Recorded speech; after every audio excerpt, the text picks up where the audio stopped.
Mais cela me désole.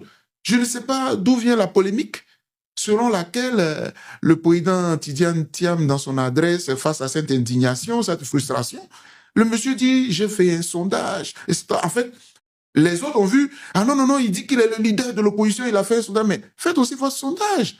Quand on est en situation de crise, il faut faire preuve de hauteur d'esprit et d'homme d'État. Comment vous pouvez tous éliminer de la liste électorale plutôt que de vous mettre ensemble pour voir les voies et moyens pour être réhabilités et que l'élection dans votre pays soit démocratique pour les choses Ivoiriens de choisir? Vous trouvez là dans les détails, dans les mystineries à vous prendre. Et puis, quelle est l'image que vous envoyez au peuple?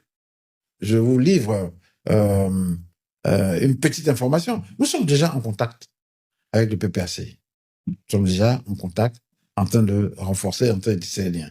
Et ce que je peux souhaiter, c'est que très rapidement, ces contacts que nous avons, qui sont connus du président Thiam et connus du président Laurent Gbagbo lui-même, aboutissent rapidement à une unité d'action. Ça aussi, c'est important. Une unité d'action sur les sujets du moment. La réinscription et l'inscription de nos candidats sur la liste électorale. Ensuite, il y a la question de la CEI, il y a la question de la liste électorale, il y a la question de la RLE, il y a toutes ces questions qui sont des questions fondamentales. Quand l'opposition ça donne à des turpitudes, demain ne soyez pas surpris que M. Ouattara s'éternise. Hein. Parce que c'est ça, ce sera de votre faute à vous. Hein. Les enjeux de notre pays sont trop colossaux pour que vous en soyez à des détails. C'est pour ça que je demande au président Tidiane, si son propos a heurté, il faut trouver le moyen de réparer très vite. Et comme vous avez parlé des contacts qui sont passés, ces genres d'attitudes-là peuvent rompre les contacts souterrains. Les militants, ils ne veulent pas entendre que leur champion est derrière quelqu'un. Leur champion est tout le meilleur.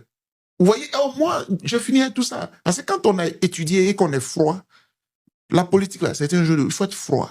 En tout cas, j'ai contribué, j'ai participé à la visite du président Laurent Gbagbo à Daoukro. Et j'ai encore les petites phrases, hein. Celui qui marche en pleurant revient avec des chants d'allégresse. C'est un texte biblique que le président Bédié a cité. C'était un moment important. Et c'est ce moment-là que nous voulons perpétrer. C'est ça. Parce qu'il y a une dynamique nouvelle qui a été enclenchée et il ne faut pas la refroidir. Mais par contre, j'ai bien compris aussi votre appel pour que le président Thiam appelle son aîné et qu'ensemble, ils envoient des messages à leurs militants, mais aussi qu'ils envoient un message à la Côte d'Ivoire.